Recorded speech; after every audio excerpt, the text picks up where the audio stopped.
Sud Radio, 10h midi, Valérie Expert, Média. Bonjour à toutes et à tous, heureuse de vous retrouver pour le 10h midi. Mon invité aujourd'hui, c'est Yvan Le Bolloc. Bonjour Yvan Le Bolloc. Bonjour. Gilles Danzmann est là également. Bonjour Gilles. Yvan Le Bolloc, alors je sais pas sur votre... Il n'y a plus la profession à Passeport, mais Non. guitariste, musicien, comédien à la télé, au cinéma, au théâtre. On va en parler de votre pièce Bouchon. Vive Bouchon. Vive Bouchon. Et puis ce soir, un prime time dans Famille. On est très content de vous retrouver, de vous avoir avec nous sur Sud Radio. À 10h30, on parlera de l'amour et dans le pré. Est-ce que vous suivez cette émission? Est-ce que vous trouvez que les agriculteurs sont caricaturés? On aura ce débat avec vous. Et puis on parlera sécurité routière à partir de 11h dans les débats. Alors, on va commencer avec les appels des auditeurs.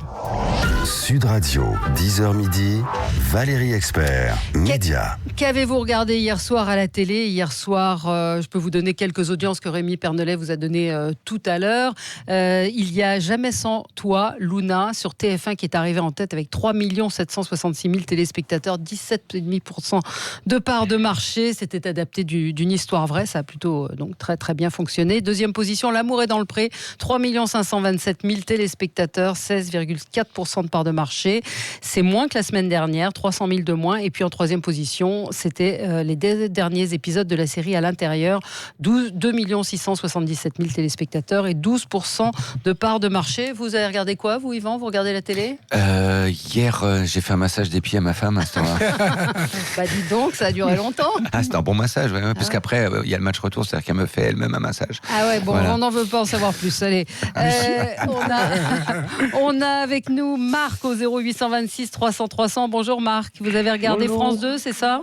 C'est ça, j'ai regardé À l'intérieur hier. Ouais. Très bien construit, très bon film. Vous aviez suivi les épisodes précédents? Oui. Et une très belle conclusion, c'était le 12e. Oui, c'est vrai que c'était un très très très bon moment. Bon, très bien. Vous n'avez pas massé votre femme?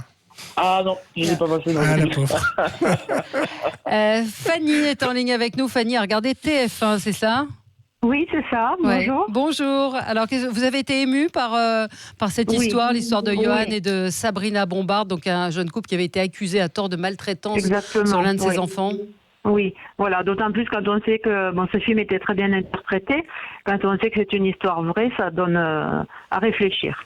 Oui. C'était la parole d'un chef de service de clinique contre la parole d'un jeune couple très, très réservé, et un peu maladroit dans leurs attitudes, quoi, disons. Oui. Et donc vous avez regardé, ça vous a plu, vous avez été... À la fin, franchement, parce que jusqu'à la fin, on a vraiment le doute de savoir ce que va devenir cette petite fille. Ouais. Donc ça vous a plu, ça a bien fonctionné. Et puis on a encore un appel, Claudie qui est en ligne avec nous. Claudie, vous avez regardé France 3, me dit-on. Oui, bonjour. Bonjour. Avec plaisir, je vous réponds. Oui. Tout simplement parce que j'avais un peu d'hésitation, mais je ne le regrette pas parce que si le scénario était très très léger, mais par contre très très bien interprété, d'une France qu'on ne connaît plus maintenant, ça nous ramène des années, pas trop d'années en arrière, mais je pense qu'il y avait un lien beaucoup plus fort qu'aujourd'hui. Voilà, je ne regrette absolument pas. C'était Les Enfants du Marais. Les Enfants du Marais sur France 3, un très très beau film. Vous la regardez la télé ou pas, Yvan Le Bolloc? Bien entendu, oui, je suis un fou de télé. Et je regarde surtout je regarde tout. Je suis assez curieux. Et maintenant, on a une offre quand même avec les chaînes du service public. Là, je pense à C'est politique. C'est la dernière émission que je regardais avec ce formidable maire en Bretagne, sur les pesticides, à Langouette, Monsieur Cuerf, le maire Courage. Et donc, oui, mais je regarde tout avec la même intensité. Des fois, ma femme me dit, mais une publicité, c'est quand même pas tout à fait la même chose. Ça ne demande pas le même investissement intellectuel que de regarder l'émission de débat. Mais je suis littéralement happé. Enfin, je suis vraiment un enfant de la télé. Moi, j'ai grandi avec La Piste aux étoiles. Il y avait encore 2-3 chaînes à l'époque, même une peut-être. Donc maintenant, il y en a à tire-larigot. Ça fait du bien parce que souvent on a des invités qui disent non, je regarde pas la télé, j'ai pas le temps. Donc c'est bien d'avoir un vrai enfant de la télé, quelqu'un qui regarde la télé et qui le dit, quoi, qui le revendique. Oui. Vous regardez tout. Il y a des choses un peu inavouables, Yvan Le Bolloc. Alors ça, non. Non, c'est-à-dire que là, vous assumez tout. Oui, et non, il faut quand même que ça raconte quelque chose. Ah, les anges de la télé-réalité, non? Non, ça c'est pas possible. La télé-réalité? Non, non, là c'est de la vacuité absolue, donc et profiter de comment dirais-je, de ces pauvres jeunes là qui ont à peine 2-3 mots de vocabulaire. Vous pensez pas qu'eux, ils en profitent également? Que ça leur fait de l'argent facile et que c'est des héros là. de Ah ouais, non, mais alors il de va pas l'argent facile jusque-là, comme ouais. ça, non, non, pour moi, il n'y a pas d'argent facile en passant à la télévision, ou alors il y a un loup, ou alors après tu te mets une balle dans la tête parce que tu te retrouves tout seul après avoir brillé quelques temps dans le petit écran et t'être cru arriver dans un monde magnifique. On est juste en train de filmer ta paire de baskets qui se déchire, mon coco. Hein. Il faut juste un petit peu se calmer, quoi. Alors, on va revenir dans un instant à votre actu avec ce soir donc sur M6 en famille. Mais Gilles regarde lui la télé tous les soirs et c'est le zapping. Sud Radio, le 10h midi, les médias, l'instant zapping. Alors Valérie, et voici donc dans le zapping du jour, le sommaire, vous allez avoir l'avocat Éric Morin sur C'est à vous sur France 5 qui défend une des plaignantes qui a attaqué Tariq Ramadan et vous allez voir, il est revenu sur la notion du viol. Et puis sur BFM, on a retrouvé ceux qui ont sauvé l'honneur de notre Brigitte Macron nationale grâce à une simple banderole. Et puis l'infirmière Brigitte Levavasseur, une des figures des Gilets jaunes, à presque un an du mouvement est revenue, c'était aussi sur C'est à vous sur France 5, sur le bilan des Gilets jaunes. Et elle n'est pas contente. Et pour finir, et pour démarrer, la réaction de Muriel Robin hier dans C'est à vous, qui réagissait aux propos tenus ici sur Sud Radio dans l'émission d'Éric Morillon par Jean-Marc Bigard. Jean-Marie. Jean-Marie Bigard. Je ne sais pas pourquoi j'ai écrit Jean-Marc. Jean-Marie Bigard qui, vous savez, est revenu dans cette émission sur Sud Radio sur la polémique sur son sketch sur le viol où il a dit qu'il y avait, je le cite, les connasses et les femmes qui se prennent pour des hommes qui ne comprennent pas l'humour comme Muriel Robin. Réaction. Quand un garçon qui n'est pas mon ami, ce qu'il avait écrit sur Facebook, c'est pas le cas. La dernière fois que j'ai dîné avec lui, c'est en 89. Quand on dîne pas ni déjeuner ni petit-déj pendant 30 ans, le mot ami, je le trouve un peu fort, un peu déplacé. Mais bon. Mais je veux dire la même chose, Jean-Marie, tu as une fille, et j'espère vraiment pour toi qu'un jour, il y aura pas, avec ce que tu as dit, cette jolie blague, un garçon qui sera dit, tiens, ça je vais le faire, et que ça tombera pas sur ta fille. C'est vraiment tout ce que je te souhaite, parce que tu seras très malheureux. On a une image très cinématographique du viol. On pense que c'est une femme qui se débat, qui hurle, violée par quelqu'un qu'elle ne connaît pas. 90% des personnes violées sont violées par quelqu'un de leur entourage qu'elles connaissent. Et elles sont dans un état de sidération. Et lorsque M. Ramadan dit, quand une femme dit non, c'est non, justement, les femmes violées ne disent pas non. Elles n'y arrivent pas. Tu es belle, Brigitte, c'est le message affiché ce week-end sur un pont Périgueux. Alors depuis Mystère à Périgueux qui est à l'origine de cette déclaration, il s'agit d'artistes locaux. Ils ne souhaitent pas montrer leur visage pour que l'attention, disent-ils, soit uniquement consacrée à leur production, à la banderole. Donc, selon eux, l'objectif de l'opération de ce week-end, c'est en fait de dénoncer le sexisme dont a été victime la première dame. Je pense qu'on n'a pas répondu à l'essentiel. Je ne dis pas qu'on peut entendre toutes les revendications parce qu'elles étaient tellement nombreuses et incohérentes parfois, mais je pense qu'on n'a pas répondu aux revendications premières qui étaient répondre à la précarité des très précaires, voire des précaires, des familles monoparentales, de ceux qui souffrent le plus souvent et qui sont encore en souffrance, mais qui n'osent parfois même plus sortir dans la rue ou manifester parce qu'ils ont peur. Alors, évidemment, je vais vous faire réagir sur ce dernier son, Ingrid Levavasseur. Ingrid Levavasseur, oui, c'est désagréable, c'est même insupportable. Comment ça a tourné pour cette aide assistante Elle est infirmière. Elle est infirmière. Dans un EHPAD. Moi, je la trouvais, et je la trouve toujours absolument courageuse, formidable, très digne, très. Et elle s'est fait littéralement déchirer, quoi. Enfin, elle en a pris plein la gueule, traité de tous les noms. Et ça, c'est un côté un peu... Enfin, pas un peu, c'est le côté extrêmement... je vais pas utiliser violent parce que je vais reprendre un terme qui est utilisé à tort et à travers, mais c'est détestable, on va dire. Oui, détestable. Un des travers du mouvement. Du mouvement qui effectivement est un peu comme un enfant qui grandit quoi, très très vite. C'est-à-dire que ces gens-là se sont retrouvés, je parle des Gilets jaunes, se sont retrouvés en train de découvrir ce qu'était la lutte sociale en fait, sans aucun code, aucun code. C'est-à-dire qu'à un moment, c'était une colère une soupape qui a pété, et voilà, tout ça s'est répandu, et à tel point que quand je parle avec certains Gilets jaunes, mais qui me disent, mais quand on est arrivé dans les manifestations, on ne savait pas dans quel sens fallait aller. Ouais. Oui. Donc, c'est la première fois pour beaucoup d'entre eux qui manifestaient. Oui. Vous y êtes engagé, auprès des Gilets jaunes, vous êtes allé manifester, on vous a vu à leur côté.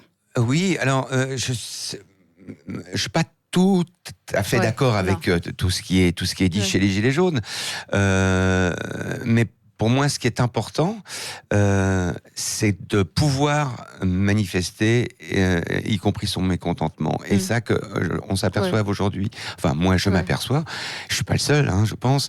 Demandez à David Dufresne ce qu'il en pense, celui qui a recensé toutes les violences policières avec ce fameux hashtag Allo, place Beauvau. C'est pour un signalement. C'est qu'aujourd'hui, il est pratiquement impossible de manifester en France, à moins d'être un cascadeur, de courir très vite, d'être super costaud, d'avoir des thunes pour payer les amendes. C'est du 135 €, en veux-tu, en voilà. T'as un pins jaune dans la poche, tu morfles. T'as un ballon jaune, tu morfles. T'as un gilet jaune, tu morfles. Mais est-ce que c'est pas un peu manichéen de dire il y a les gentils gilets jaunes et les méchants policiers ? C'est-à-dire, non, c'est pas ce que je dis. Parce qu'aujourd'hui, il y a des manifs qui sont possibles. Celles des Gilets jaunes ont aussi été parfois très violentes de leur part. Donc, il y a eu d'autres manifs qui se sont bien passés. Oui, donc, dire qu'on peut plus manifester en France, c'est pas... Mais si vous me parlez de la dernière que j'ai faite, c'était le 1er mai, c'était la manif du 1er mai. Que je sache, la manifestation du 1er mai, c'est une manifestation absolument pacifique, c'est la manifestation des travailleurs, et elle a été littéralement saccagée par les forces de l'ordre. Et moi, je les ai vus, armer leur LBD, armer les GLIF 4, nous en balancer sur la gueule, alors qu'on était justement tranquillement en train de manifester le 1er mai, qui, je le rappelle, n'est pas la fête du travail. Non. Et vous êtes d'accord avec Ingrid Levin-Vasseur ? Les Gilets jaunes sont passés à côté de leur premier objectif sur les gens qui étaient démunis, qui étaient dans la précarité, et finalement on n'a pas répondu à leurs questions, et que c'est plus une politique anti-Macron qui a pris le dessus. C'est ce qu'elle a dit hier dans C'est à vous. Vous êtes d'accord avec ça ? Est-ce que vous pouvez me résumer la question, parce qu'elle était super longue, et puis j'ai décroché des... Non, parce que dans le zapping, Ingrid Levin-Vasseur disait que finalement les Gilets jaunes n'ont rien apporté à ceux qui étaient dans la précarité. Moi, je pense pas. Moi, je pense que sur les ronds-points, je pense que à travers toutes ces luttes, tous ces moments de solidarité, de connivence, il y a ce qui manque cruellement maintenant dans beaucoup de ce qu'on appelle le périurbain, la province, les banlieues, du lien social.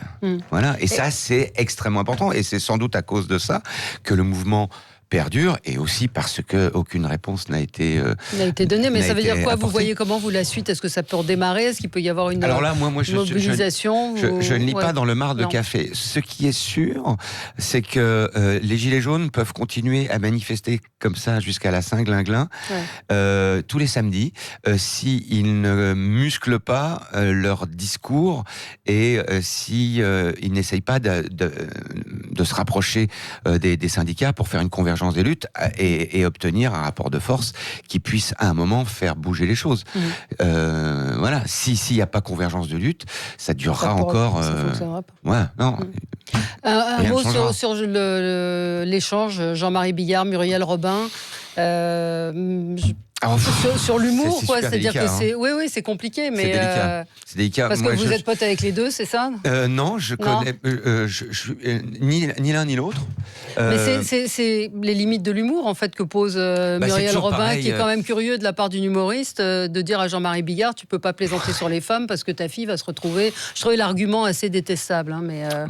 Ouais, mais j'ai pas suivi ça. Je trouve que l'un comme l'autre, ils sont dans une démarche qui est courageuse, engagée, parce que c'est pas facile aujourd'hui, comme fait Jean-Marie Bigard, de dire que la seule force d'opposition valable dans ce pays, c'est les Gilets jaunes, qu'il appelle à une nouvelle nuit du 4 août, à une nouvelle révolution, et de dire que le public aujourd'hui, il ne peut plus se payer des places pour aller voir, pour rigoler et se taper sur les cuisses en famille à 45 balles, même pas à 30 balles, c'est devenu hors de prix.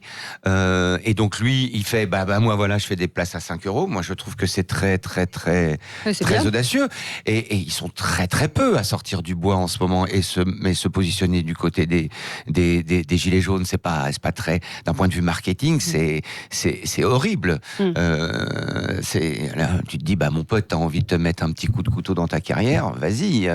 Voilà, donc moi, je lui reconnais, en tout cas, cette audace. Après, en ce qui concerne l'humour, c'est la chose la plus difficile à partager au monde avec les granolas. Voilà, donc... Ça, c'est compliqué. Surtout les granolas. On va parler quand même de votre actu. C'est vrai qu'on discuterait assez longtemps avec vous, et nos auditeurs de Sud Radio sont nombreux à dire « Yvan, je vous adore, merci Yvan », on peut dire « merci Yvan ». Bref, vous êtes en tout cas très populaire chez nos auditeurs de Sud Radio. Ils vont vous retrouver ce soir sur M6 en famille. Alors vous avez été déprogrammé à cause des femmes.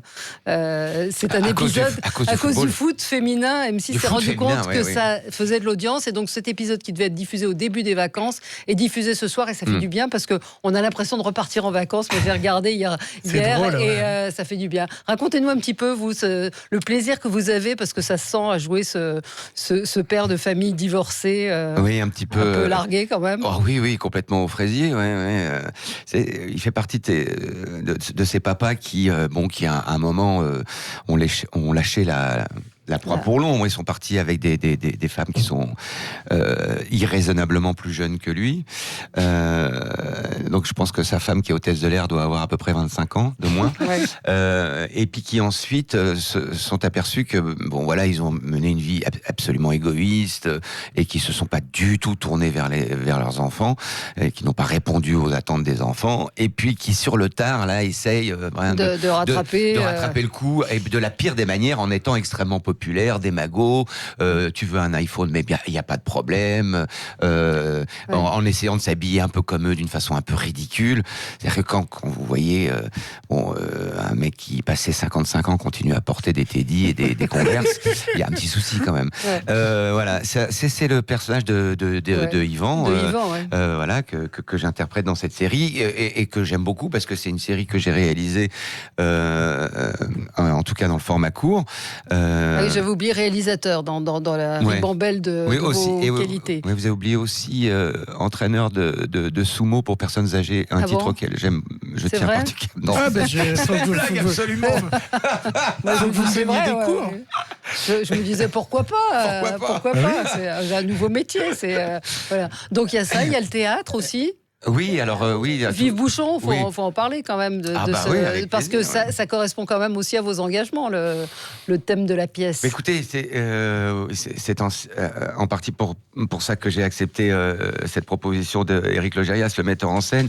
C'est une pièce absolument formidable qui a été écrite par Gérald Sibleras et Jandel, et qui raconte ce petit village, ce hameau qui s'appelle Bouchon, qui est maintenu en vie grâce au maire Jacques Mandrin, avec son assistante de mairie et son petit frère, et donc il subsiste grâce uniquement grâce à Bruxelles, grâce aux subventions européennes qui tirent à droite à gauche pour maintenir l'école. Il a besoin de 4 enfants scolarisés à l'école de Bouchon, sinon ça ferme. Donc il envoie son petit frère qui a 35 ans en CM1. Il se charge lui-même de casser les vitrines, enfin la vitrine du village pour pouvoir toucher les subventions pour les quartiers en difficulté. Et voilà, il aime son village, il fait tout pour qu'il ne meure pas jusqu'au jour où Bruxelles commence à trouver ça un peu suspicieux et envoie un envoyé, un émissaire. Et là, il va falloir rendre des comptes. Et là, la pièce passe à une vitesse stratosphérique de comédie dans un rythme effréné.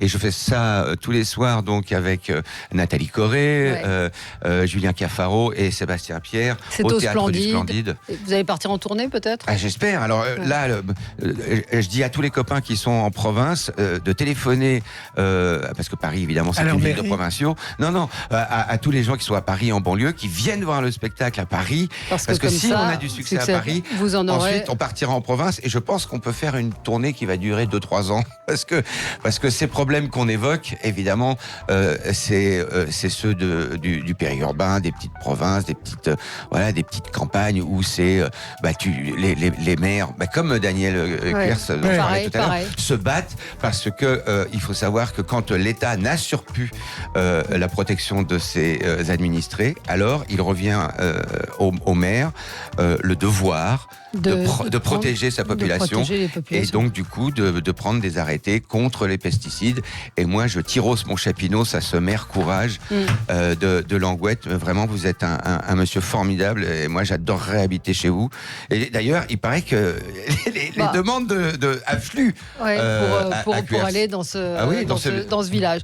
On vous retrouve, Claudine nous dit j'aime beaucoup cette série, elle est très sympa, belle réussite, on va vous regarder ce soir à 21h sur M6. C'est un petit air de vacances avec cet épisode de la famille en Bretagne.